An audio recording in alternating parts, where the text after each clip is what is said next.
Waste Asia crisis लगातार बढ़ता जा रहा है और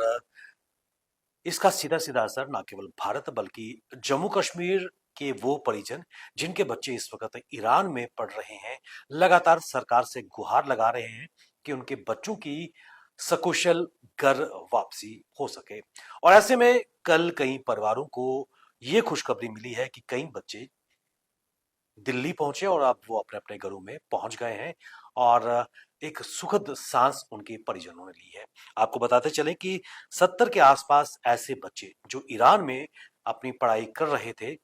वो अर्मीनिया बॉर्डर से निकले हैं और उसके बाद दुबई और दुबई से कनेक्टिंग फ्लाइट लेकर वो दिल्ली पहुंचे हैं और जहां से अपने अपने घरों के लिए वो रवाना हो चुके थे। तो आपको बताते चले कि ईरान के युद्ध के बीच में फंसे 70 से अधिक भारतीय छात्र जिनमें अधिकतर कश्मीरी छात्र हैं उनको सुरक्षित रूप से भारत में पहुंचा दिया गया है। ये पहला दल जो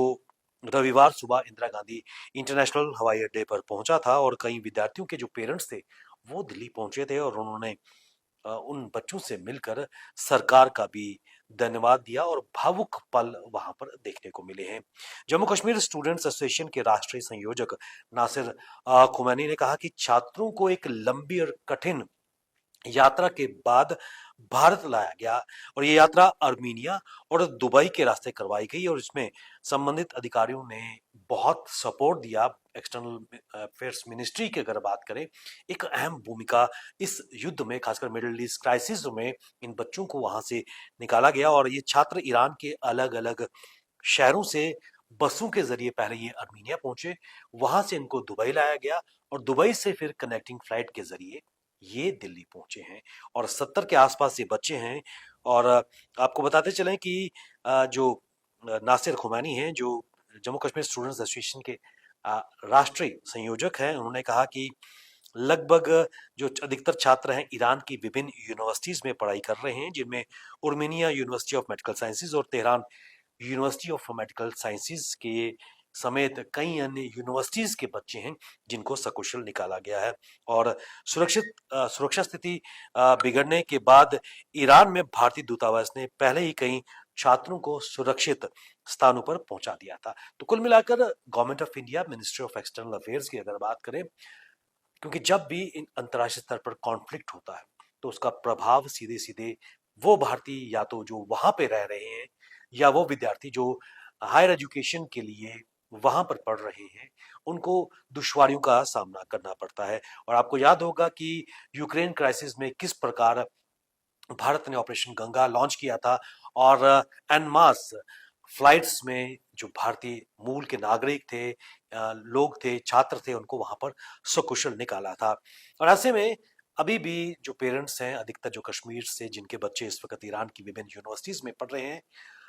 वो अभी भी सरकार से गुहार लगा रहे हैं कि उनके बच्चों को सकुशल निकाला जाए। ऐसे में गवर्नमेंट ऑफ इंडिया लगातार प्रयास कर रही है और ईरान की एजेंसीज से भी बात कर रही है, लेकिन जिस प्रकार इस वक्त कॉन्फ्लिक्ट लगातार बढ़ता नजर आ रहा है और एसोसिएशन ने छात्रों की सुरक्षित वापसी के लिए न केवल विदेश मंत्रालय का बल्कि गवर्नमेंट ऑफ इंडिया का भी आभार जताया है। और उन्होंने ये भी कहा कि सरकार यूक्रेन संकट की तरह जिस प्रकार उन्होंने अ, बड़े पैमाने पर चलाया था बचाव अभियान, ठीक उसी स्तर पर एक बचाव अभियान भी स्टार्ट किया जाए ताकि जो बच्चे अभी भी ईरान में फंसे हुए हैं, भारतीय नागरिक जो फंसे हैं उनकी सकुशल वापसी हो सके। बहरहाल 70 के आसपास परिवारों को एक सुखद अनुभूति मिली है जब उनके बच्चे मिले हैं, सुरक्षित भारत लौटे हैं, विभिन्न अपने अपने इलाकों में चले गए हैं। कश्मीर से काफी बच्चे थे और तेहरान और ईरान की विभिन्न यूनिवर्सिटीज में वो पढ़ रहे थे। ऐसे में आपको याद होगा कि भारत सरकार ने भी ये कहा था कि जो कॉन्फ्लिक्ट का अंदेशा था उसके मद्देनजर पहले ही बच्चों को आगाह किया गया था कि वो वापस ईरान छोड़ें। डॉक्टर फारूक अब्दुल्ला की तरफ से ये बयान भी पहले आया था, लेकिन शायद किसी को ये अंदाजा नहीं था कि ये जो कॉन्फ्लिक्ट है इतना बड़ा एस्केलेशन में तब्दील हो जाएगा। आज 16वां दिन है और लगातार एयर स्ट्राइक्स दोनों तरफ से जारी है और इसका पूरा असर मिडिल ईस्ट पर पड़ता नजर आ रहा है। और जो भारतीय नागरिक हैं, विद्यार्थी हैं जो वहां पे फंसे हुए हैं, लगातार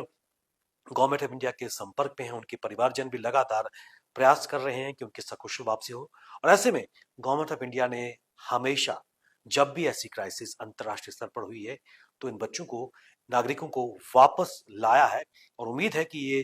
जो क्राइसिस है जल्दी समाप्त हो और ये बच्चे नागरिक वापस भारत लौट पाए। बने रहिए हिमालय न्यूज़ के साथ, हमें दीजिए इजाजत। नमस्कार।